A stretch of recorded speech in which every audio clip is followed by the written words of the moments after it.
आपका यूनिक प्रज्ञान यूट्यूब परिवार में हार्दिक स्वागत है, वंदन है, अभिनंदन है। प्यारे साथियों, अगर आप टीएसटी, पीएचटी जैसी प्रोक्ता एलटी ग्रेड आदि विभिन्न प्रतियोगी परीक्षाओं की तैयारी कर रहे हैं तो आपके लिए प्रैक्टिस सेट होने वाला है काफी लाभकारी। तो आज के इस प्रैक्टिस सेट को हल करना प्रारंभ करें इससे पूर्व अगर वीडियो को पहली बार देख रहे हैं तो आज चैनल पर नए हैं तो कृपया चैनल को सब्सक्राइब, वीडियो को लाइक और शेयर करना बिल्कुल ना भूलें। तो बिना समय गंवाए साथियों प्रारंभ करेंगे पाठचर्या और देखेंगे आज की पाठचर्या का पहला प्रश्न। लहर किस विधा की रचना है, इसका आपको जवाब बताना है। तो आप जानते हैं कि जयशंकर प्रसाद द्वारा लिखा गया यह काव्य विधा की रचना है। विकल्प बी अगर उत्तर में आपने चयनित किया तो बिल्कुल राइट आंसर के साथ हैं आप। अगला प्रश्न है कि छायावाद के संदर्भ में कौन सा कथन असत्य है, इसका आपको जवाब बताना है। तो छायावादी काव्य में व्यक्तिगत प्रणय की भावभूमि करुणा से लेकर आनंद तक फैली हुई है, यह कथन सही है। लेकिन छायावादी काव्य में जो है अभिव्यंजना की दृष्टि से अभिधात्मक शैली की प्रधानता छायावादी काव्य की प्रमुख विशेषता रही है, यह कथन इसके संदर्भ में सही नहीं है। जबकि छायावाद प्रेम, सौंदर्य और यौवन की कविता है। छायावाद काव्य की अनुभूति की प्रधानता के कारण उसे स्थूल के प्रति सूक्ष्म का विद्रोह माना गया है। तो ये सारे कथन सही हैं, तो इसका विकल्प जो है बी सही जवाब हो जाएगा। अगला प्रश्न है कि आंसू क्या है। तो जयशंकर प्रसाद द्वारा लिखा गया आंसू एक मुक्तक काव्य संकलन है। विकल्प ए इसका राइट आंसर है। अगला प्रश्न है कि जयशंकर प्रसाद की कामायनी की भाषा क्या है। तो जयशंकर प्रसाद द्वारा लिखी गई जो कामायनी है इसकी भाषा आपको बताना है और इसकी भाषा आपने हिंदी की खड़ी बोली अगर सेलेक्ट किया तो बिल्कुल सही जवाब के साथ हैं आप। अगला प्रश्न है कि बांधो न नाव इस ठाव के लेखक कौन है। तो बांधो न नाव इस ठाव यह उपेंद्रनाथ अस्क की रचना है। विकल्प ए इसका राइट आंसर है। देखिए एक इसी से मिलती जुलती रचना है, बांधो न नाव इस ठाव बंधु। तो यह जो है निराला जी की कविता है, जबकि बांधो न नाव इस ठाव यह उपेंद्रनाथ अस्क की रचना है। अगला प्रश्न है कि महादेवी वर्मा की किस कृति में जीव जंतुओं और पशु पक्षियों से संबंधित संस्मरण है। तो इस प्रश्न का जवाब मुझे उम्मीद है कि आपने सेलेक्ट किया होगा इन विकल्पों को छोड़ करके विकल्प डी मेरा परिवार। अगला प्रश्न है कि भारतेंदु के अनुसार हिंदी का पहला मौलिक नाटक कौन सा है। तो भारतेंदु हरिश्चंद्र के अनुसार हिंदी का पहला नाटक उनके पिता द्वारा लिखा गया नहुष है, जो गोपाल चंद्र गिरधर दास द्वारा लिखा गया है। अगला प्रश्न, सूर्य की अंतिम किरण से सूर्य की पहली किरण तक किस विधा की रचना है, इसका आपको जवाब बताना है और मुझे उम्मीद है कि इसका जवाब आपने सुरेंद्र वर्मा द्वारा लिखा गया यह नाटक विधा की रचना है। विकल्प डी को चुना होगा। अगला प्रश्न है कि इनमें से कौन सा भारतेंदु जी का अनुदित नाटक है, यानी भारतेंदु द्वारा अनुवादित नाटक, इसमें आपको बताना है और मुझे उम्मीद है कि आपने इसका जवाब विकल्प डी विद्या सुंदर को चुना होगा। डी विकल्प जो है 1867 ईस्वी का यह बंगला से अनुवादित नाटक है। अगला प्रश्न, मादा कैक्टस नाटक किसने लिखा है। मादा कैक्टस नाटक के नाटककार आपको बताना है। तो आप जानते हैं कि अंधा कुआं, तीन आंखों वाली मछली, सूखा सरोवर, तोता मैना जैसे नाटकों की रचना करने वाले नाटककार लक्ष्मी नारायण लाल का यह नाटक है। बी विकल्प इस प्रश्न का बिल्कुल सही जवाब। अगला प्रश्न संख्या 11 है कि डॉक्टर नामक किस विधा की कृति है, इसका आपको जवाब बताना है और मुझे उम्मीद है कि इस प्रश्न का जवाब आपने सेलेक्ट किया होगा। या विष्णु प्रभाकर द्वारा लिखा गया क्या है, नाटक है।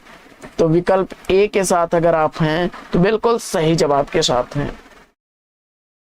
प्रश्न संख्या 12, कोणार्क नाटक की रचना किसने की, और इस प्रश्न का जवाब मुझे उम्मीद है कि आपने नाटककार और एकांकीकार के रूप में प्रसिद्ध शारदिया और दशरथ नंदन जैसे नाटकों की रचना करने वाले जगदीश चंद्र माथुर को चुना, तो बी विकल्प इस प्रश्न का बिल्कुल राइट आंसर है।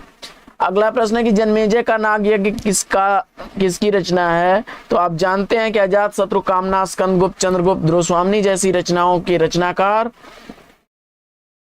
जयशंकर प्रसाद की रचना है। तो विकल्प ए, बी और डी को छोड़ करके आपने जयशंकर प्रसाद विकल्प सी को चुना, तो इस प्रश्न का बिल्कुल सही जवाब है विकल्प सी। अगला प्रश्न है कि गुरु ग्रंथ साहब में किस कवि की रचनाएं संकलित हैं? तो गुरु ग्रंथ साहब में जो है सिखों की का यह पवित्र ग्रंथ है जिसमें कबीर की रचनाएं भी संकलित हैं। बी विकल्प इसका राइट आंसर है। अगला प्रश्न है कि किस काव्यधारा में मूर्ति पूजा और अवतारवाद का विरोध किया गया है? किस काव्यधारा में मूर्ति पूजा और अवतारवाद का विरोध किया गया है?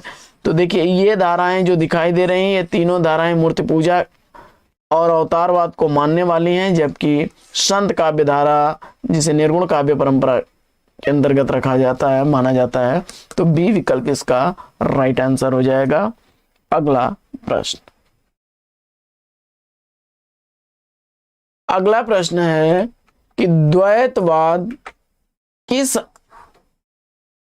आचार्य द्वारा प्रवर्तित संप्रदाय है? यानी द्वैतवाद के प्रवर्तक आचार्य कौन है? और मुझे उम्मीद है कि इसका जवाब आपने मध्वाचार्य चुना होगा। आप जानते हैं कि द्वैतवाद के प्रवर्तक आचार्य निम्बार्काचार्य हैं और द्वैतवाद जो है मध्वाचार्य हैं। अगला प्रश्न, अगला प्रश्न है कि क्योंकि मैं उसे जानता हूं कविता संग्रह किसका है? क्योंकि मैं उसे जानता हूं 1969 ईस्वी का लिखा गया यह काव्य संग्रह लिखा गया है अज्ञेय द्वारा।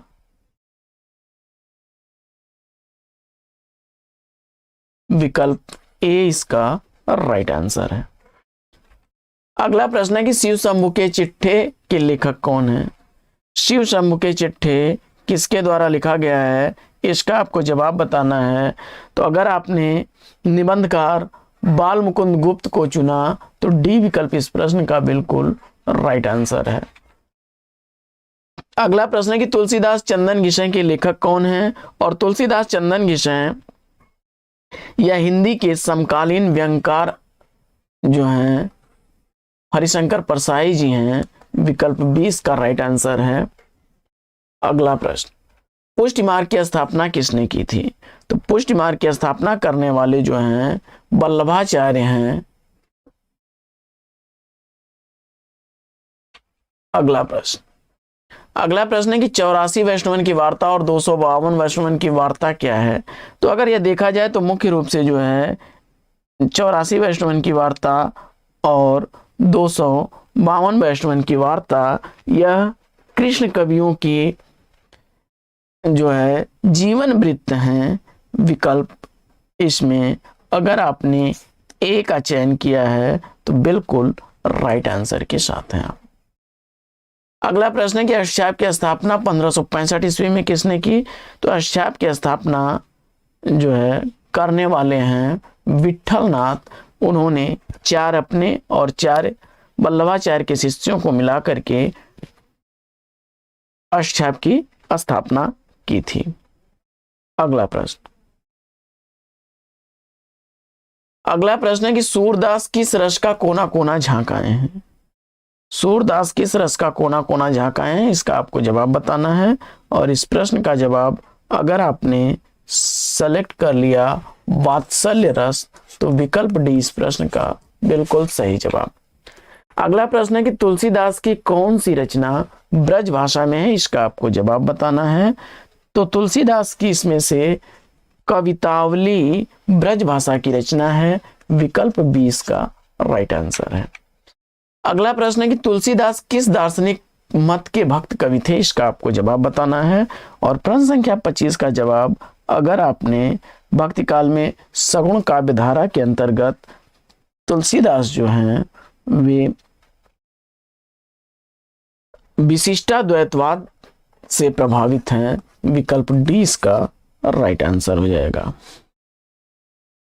अगला प्रश्न, अगला प्रश्न है कि सीता को प्रधानता देकर लिखा गया सीतायन के रचनाकार कौन है, इसका आपको जवाब बताना है।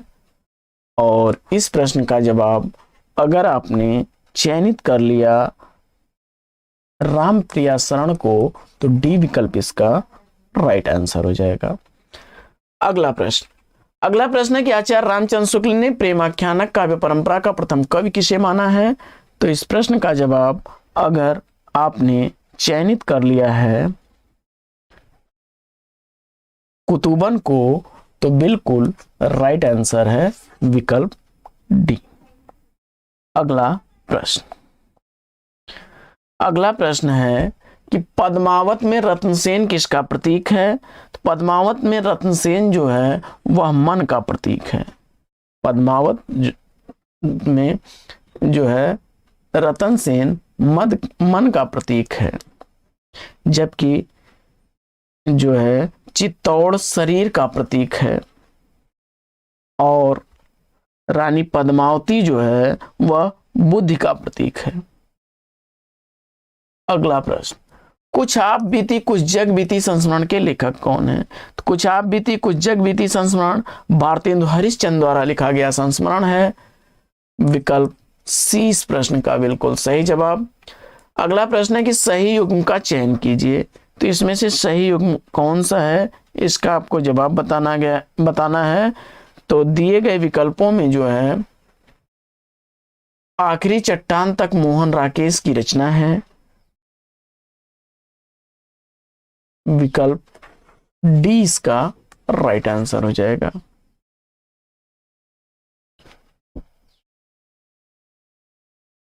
अगला प्रश्न है कि इनमें से कौन कवि सतसईकार हैं। तो इसमें अगर आपने विकल्प वियोगी हरि चुना तो डी विकल्प इसका राइट आंसर है। अगला प्रश्न है कि शिवा को बखानो की बखानो छत्रसाल को, इसमें शिवा का अर्थ क्या है। तो यहां पर शिवाजी के संदर्भ में जो है विकल्प 20 का राइट आंसर है। भूषण की यह पंक्तियां हैं और इन्होंने जो है शिवाजी और छत्रसाल दोनों के आश्रित कवि होने के कारण इन्होंने यह उक्ति कह दी थी। अगला प्रश्न है कि रीत काल को अलंकृत काल किसने कहा है। तो रीत काल को अलंकृत काल कहने वाले आचार्य विश्वनाथ प्रसाद मिश्र हैं। तो विकल्प बी के साथ अगर आप जा रहे हैं तो राइट आंसर है। अगला प्रश्न है कि लोग हैं लागी कवित बनावत मोहि तो मेरे कवित बनावत। लोग हैं लागी कवित बनावत मोहि तो मेरे कवित बनावत। उपयुक्त काव्य पंक्तियों के रचयिता का नाम आपको बताना है और इस प्रश्न का जवाब मुझे उम्मीद है कि आपने चुना होगा किसको, घनानंद को। तो बिल्कुल राइट आंसर है विकल्प सी। विरह लीला, सुजान सागर और कोकसार जैसी रचनाएं इनकी हैं, प्रसिद्ध रचनाएं हैं। अगला प्रश्न है कि कवि भूषण को भूषण की उपाधि किसने दी। तो कवि भूषण को भूषण की उपाधि देने वाले सोलंकी के राजा रुद्र शाह हैं। विकल्प सी इसका राइट आंसर हो जाएगा। अगला प्रश्न है कि हरिवंश राय बच्चन की आत्मकथा कितने भागों में प्रकाशित है। तो हरिवंश राय बच्चन की आत्मकथा जो है वह 4 भागों में विभाजित है। पहला भाग उसका जो है क्या भूलूं क्या याद करूं, दूसरा है नीण का निर्माण फिर, तीसरा भाग है बसेरे से दूर और चौथा भाग है 10 द्वार से सोपान तक। अगला प्रश्न है कि आधुनिक काल में पद्य के साथ किसका विकास हुआ। तो आधुनिक काल में पद्य के साथ गद्य का विकास हुआ है। विकल्प ए इसका राइट आंसर है। अगला प्रश्न है कि उद्धव शतक में छंदों की संख्या कितनी है और इसका जवाब मुझे उम्मीद है कि आपने विकल्प 116 चुना होगा। जगन्नाथ दास रत्नाकर द्वारा लिखी गई यह रचना है। अगला प्रश्न है कि रीतकाल का समय क्या है।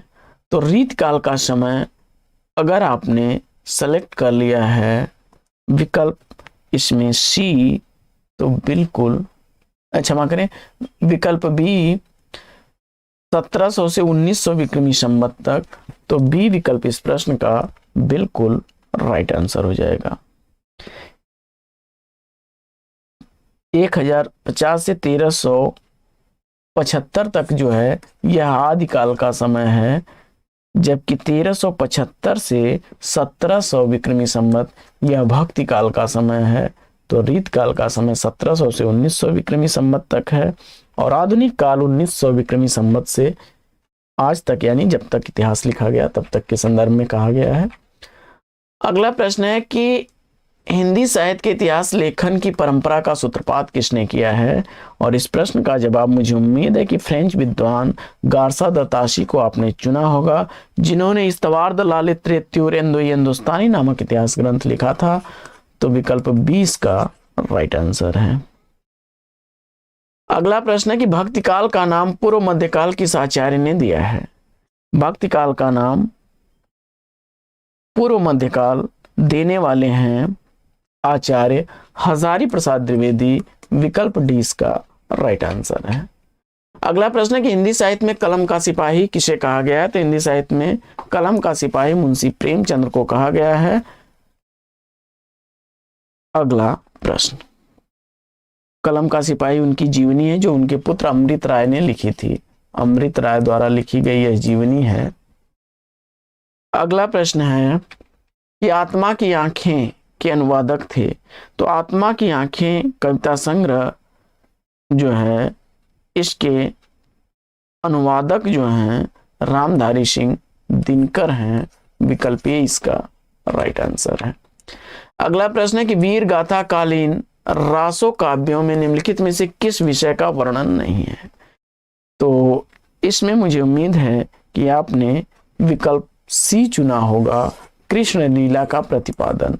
बाकी इतिहास और कल्पना का सम्मिश्रण, आश्रयदाताओं का अतिरंजनापूर्ण वर्णन और युद्धों का सजीव तथा गत्यात्मक वर्णन, यह 3 वर्णन आपको देखने को मिलेंगे।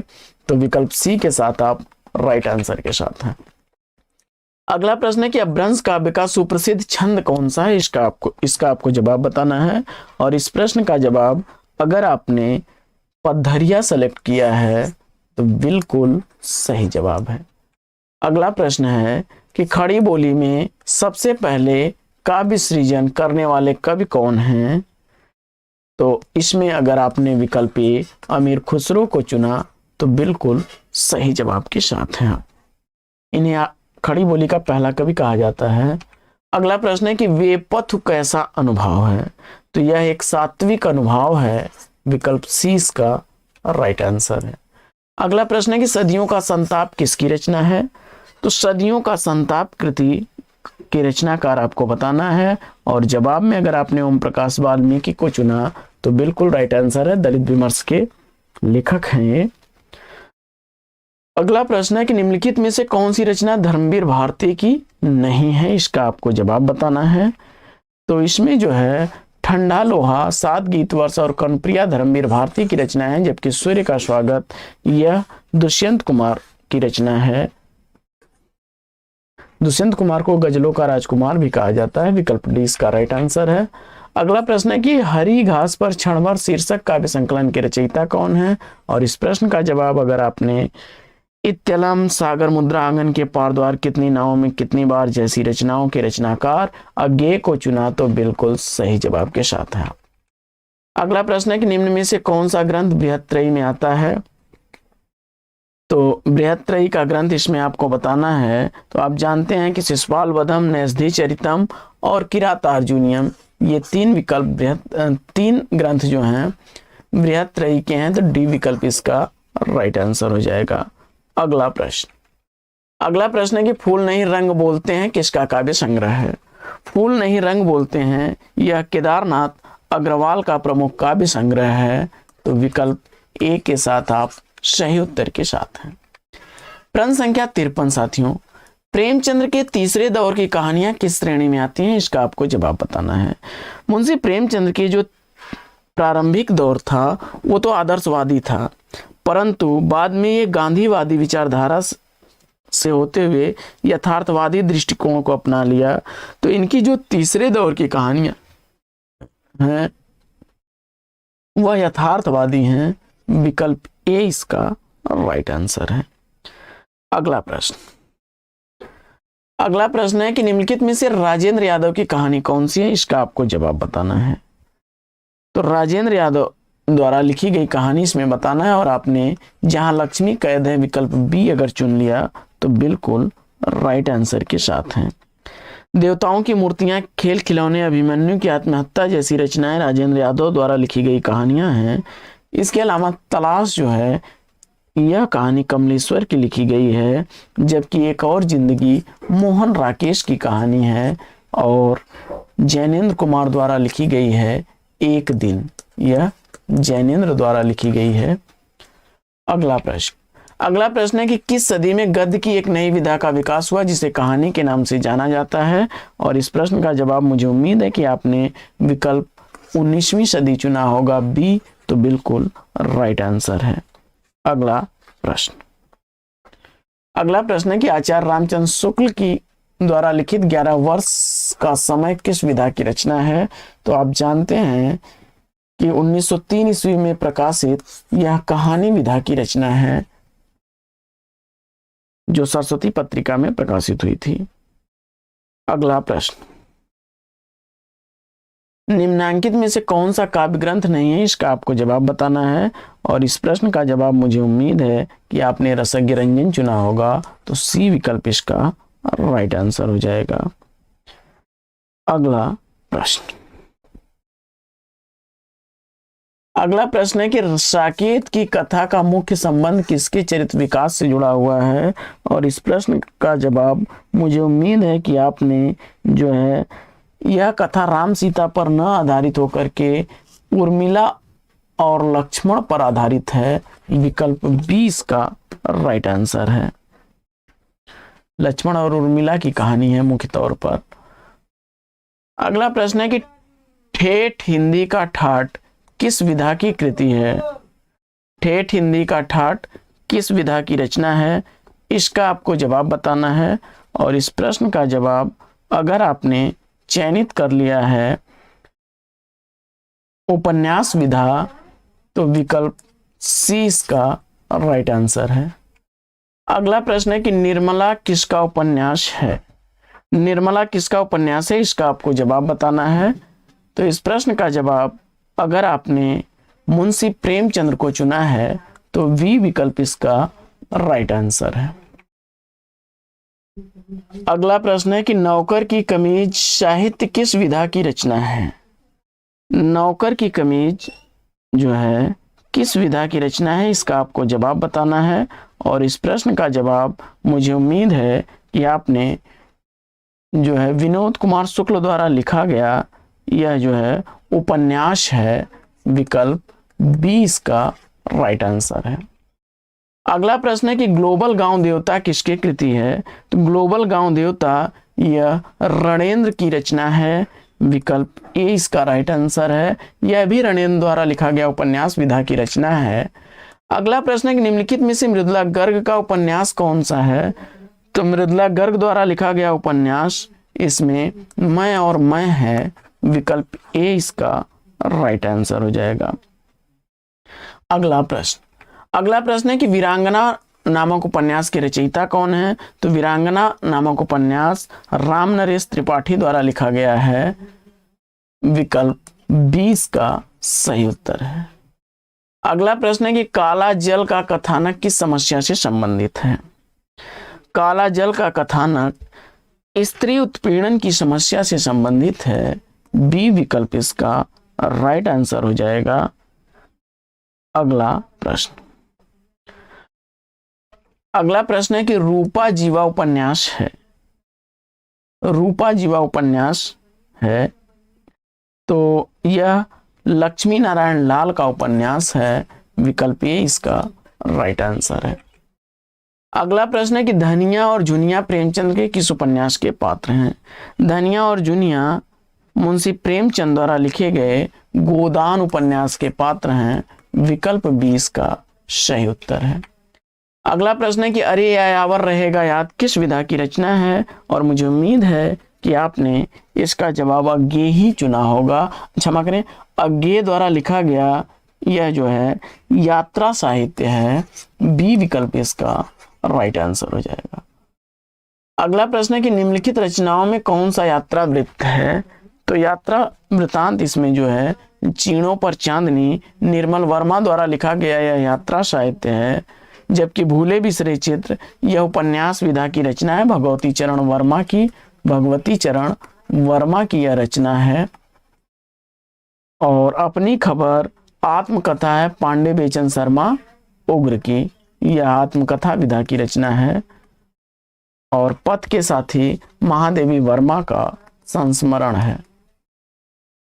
अगला प्रश्न साथियों, अगला प्रश्न है कि हिंदी भाषा की कितनी बोलियां विख्यात हैं? तो हिंदी भाषा की मुख्यतः 8 बोलियां विख्यात हैं, जिसमें खड़ी बोली, ब्रजभाषा, हरियाणवी, बुंदेली, कन्नौजी, अवधी, बघेली और छत्तीसगढ़ी आती हैं। अगला प्रश्न है कि हिंदी भाषा का प्रथम प्रमाणिक ग्रंथ इसमें से कौन सा है? तो इसमें देखिए सबसे ज्यादा विवादित और चर्चित तथा प्रमाणिक और प्रमाणिक अर्ध प्रमाणिक के रूप में पृथ्वीराज रासो माना जाता है। विकल्प सी इसका राइट आंसर है। अगला प्रश्न है कि ब्रजभाषा का विकास किस अपभ्रंश से हुआ है? तो ब्रजभाषा आधुनिक आर्य भाषाओं में जो है पश्चिमी हिंदी की उपभाषा है, जिसका विकास सौरसेनी अपभ्रंश से होता है। ये विकल्प इसका राइट आंसर है। अगला प्रश्न है कि हिंदी आकृति की दृष्टि से किस प्रकार की भाषा है? तो हिंदी आकृति की दृष्टि से श्लिष्ट योगात्मक या वियोगात्मक है। विकल्प सी इसका राइट आंसर हो जाएगा। अगला प्रश्न है कि भाषा विज्ञान की दृष्टि से ऊ किस प्रकार का स्वर है? इसका आपको जवाब बताना है। और इस प्रश्न का जवाब अगर आपने समृद्ध पश्च समृद्ध सेलेक्ट किया तो विकल्प डी इसका राइट आंसर है। अगला प्रश्न है हड़ौती बोली रिक्त स्थान उपभाषा के अंतर्गत आती है। तो हड़ौती जो है यह राजस्थानी भाषा के अंतर्गत आने वाली है। विकल्प डी इसका राइट आंसर है। अगला प्रश्न है कि लिखित भाषा में मूल ध्वनियों के लिए जो चिन्ह मान लिए गए हैं, जिस रूप में लिखे जाते हैं, उसे क्या कहते हैं?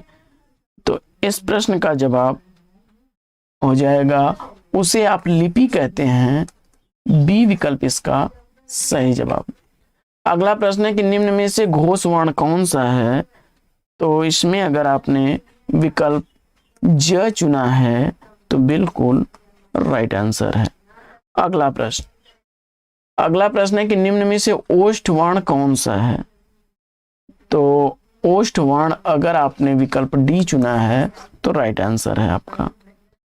अगला प्रश्न है कि ई च छ ज झ ञ आदि का उच्चारण किससे होता है? और इस प्रश्न का जवाब अगर आपने चयनित कर लिया तालव्य तो बिल्कुल राइट आंसर है विकल्प सी। अगला प्रश्न है कि बिंदे के वासी उदासी तपोव्रत धारी महाबिनु नारी दुखारे गौतम तीय तरी तुलसी सो कथा सुनिभे मुनि वृंद सुखारे हुई है शिला सब चंद्रमुखी पर से पद मंजुल कंज तिहारे किन्नी भले रघु नायक जो करुणा करी कानन को पग उधारे। तो इसमें जो है हास्य व्यंग है, हास्य रस है साथियों। विकल्प ए इसका राइट आंसर हो जाएगा। हास्य रस का उदाहरण है। और अगला प्रश्न है कि वियोग श्रृंगार की स्थिति कब नहीं है? इसमें आपको बताना है। तो मिलन में भैया वियोग नहीं होगा, बाकी तो सब वियोग की अवस्था है। अगला प्रश्न है कि सिया राम स्वरूप अगाध अनूप विलोचन मीनन को जलु हैं श्रुति राम कथा मुख राम को नाम ही पुनि राम ही को थलु हैं। उपयुक्त पंक्तियों में कौन सा रस है? और इस प्रश्न का जवाब अगर आपने भक्ति रस चुना है तो डी विकल्प इसका राइट आंसर है। अगला प्रश्न है कि पीपर पात सरिस मंडोला में उपमेय क्या है? और इस प्रश्न का जवाब अगर आपने सेलेक्ट कर लिया मन तो बिल्कुल राइट आंसर है। अगला प्रश्न है कि उस काल मारे क्रोध के तन कांपने उसका लगा मानो हवा के जोर से सोता हुआ सागर जगा। तो उपयुक्त पंक्तियों में कौन सा अलंकार है? तो जन जानो मन मानो शब्द आ जाए तुरंत भैया उत्प्रेक्षा पर आइए। विकल्प ए इसका राइट आंसर है। अगला प्रश्न है कि मन मलिन तन सुंदर कैसे, बिसरस भरा कनक घट जैसे। इन पंक्तियों में कौन सा अलंकार है? तो भैया दृष्टांत अलंकार है। विकल्प ए के साथ आप बिल्कुल राइट आंसर के साथ हैं। अगला प्रश्न है कि जो वर्ण अथवा मात्रा की संख्या से नियमित हो उसे क्या कहते हैं? तो जो वर्ण अथवा मात्रा की संख्या में नियमित होता है वह छंद कहलाता है। विकल्प ए इसका राइट आंसर है। अगला प्रश्न है कि सही विकल्प का चयन करना है। चमत्कार की क्षमता रखने वाले एक ही श्लोक को क्या कहते हैं? तो उसे मुक्तक कहा जाता है। विकल्प ए इसका राइट आंसर है। अगला प्रश्न है कि वसंत तिलका छंद में कितने वर्ण होते हैं? और उत्तर में 14 वर्ण आपने चुना, तो बी विकल्प इसका राइट आंसर है। अगला प्रश्न है कि संधि के कितने भेद हैं? तो संधि के मुख्यतः 3 भेद होते हैं, स्वर संधि, व्यंजन संधि और विसर्ग संधि। अगला प्रश्न है कि महोत्सव का संधि विच्छेद आपको बताना है। तो महाधन उत्सव महोत्सव होगा। महाधन उत्सव महोत्सव गुण संधि का उदाहरण है। अगला प्रश्न है कि निम्नलिखित शब्दों में स्वर संधि को पहचानिए। तो दिए गए शब्दों में अगर स्वर संधि की बात की जाए तो पुस्तक, धनालय, पुस्तकालय, विकल्प ए इसका राइट आंसर है। बाकी जो है दिक्दर्शन, दिग्दर्शन बनेगा। व्यंजन संधि का उदाहरण है। सदगति व्यंजन संधि का उदाहरण है। और उज्ज्वल, उत्तधंज्वल, ये सारे व्यंजन संधि के उदाहरण हैं। आइए बढ़ते हैं अगले प्रश्न की तरफ। ईश्वर में कौन सा समास है? तो परम है जो ईश्वर कर्मधारय है, इसमें भी। अगला प्रश्न है कि मल्हार अलापना मुहावरे का उचित अर्थ क्या होगा?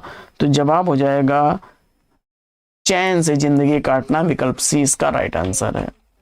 अगला प्रश्न है कि अंधे को दीपक दिखाना मुहावरे का सही अर्थ क्या होगा? तो जवाब हो जाएगा नासमझ को उपदेश देना। अगला प्रश्न है कि दिए गए विकल्पों में से रिक्त स्थान के लिए उचित मुहावरे का प्रयोग कीजिए। पुलिस को देखकर रिक्त स्थान हो गया, तो पुलिस को देखकर चोर क्या होगा? 9 2 11 हो जाएगा। अगला प्रश्न है कि निम्नलिखित में से कौन सा शब्द तत्सम है? तो चक्र शब्द जो है यह तत्सम शब्द है। इसका तद्भव बनता है चक्का, और चांद का बनेगा तत्सम चंद्र, जबकि छेद का बनेगा छिद्र तत्सम, और छत का बनेगा छत। तो विकल्प ए के साथ आप राइट आंसर के साथ हैं। अगला प्रश्न है निम्न में से कौन सा शब्द तद्भव है? इसका आपको जवाब बताना है। तो फटाफट तद्भव शब्द का चयन कर लीजिए। तो योगी शब्द जो है यह तत्सम शब्द है, और इसमें यौवन शब्द जो है यह तत्सम शब्द है। क्षमा करें, योगी, यौवन और जीर्ण, ये तीनों शब्द क्या हैं? तत्सम शब्द हैं। आपको तद्भव चुनना है। तो जिह्वा होता है जीभ का, यह तद्भव है। सी विकल्प इसका राइट आंसर है। अगला प्रश्न है कि श्रृंगार का तत्सम शब्द आपको बताना है, और इसका जवाब अगर आपने विकल्प बी चुना तो बिल्कुल राइट आंसर है। अगला प्रश्न है कि निम्नलिखित वाक्यों में से संबंध कारक वाले वाक्य की पहचान करना है आपको। तो इसमें जो है राधा का कुत्ता बहुत तेज दौड़ता है। विकल्प बी इसका राइट आंसर हो जाएगा। कुत्ता किसका है? राधा का है। राधा का कुत्ते से संबंध स्थापित हो रहा है यहां पर काकी के नानी ने। अगला, कृष्ण ने कंस को मारा, इस वाक्य में क्रमशः क्या है? तो कृष्ण ने कंस को मारा, इसमें जो है कौन सा है? तो कर्ता और कर्म दोनों है। विकल्प सी इसका राइट आंसर हो जाएगा। दोनों ही कारक हैं। कृष्ण ने कर्ता कारक, कंस को कर्म कारक। अगला प्रश्न है कि चोर ने धन के लिए धारदार हथियार से व्यवसायी की गर्दन धड़ से अलग कर दी। इस वाक्य में किस कारक का प्रयोग नहीं हुआ है? इसका आपको जवाब बताना है। तो चोर ने धन के लिए, तो चोर ने कर्ता कारक धन के लिए जो है संप्रदान कारक हो जाएगा। धारदार हथियार से करण कारक हो जाएगा। और व्यवसायी की गर्दन तो संबंध कारक हो जाएगा। तो यहां पर जो है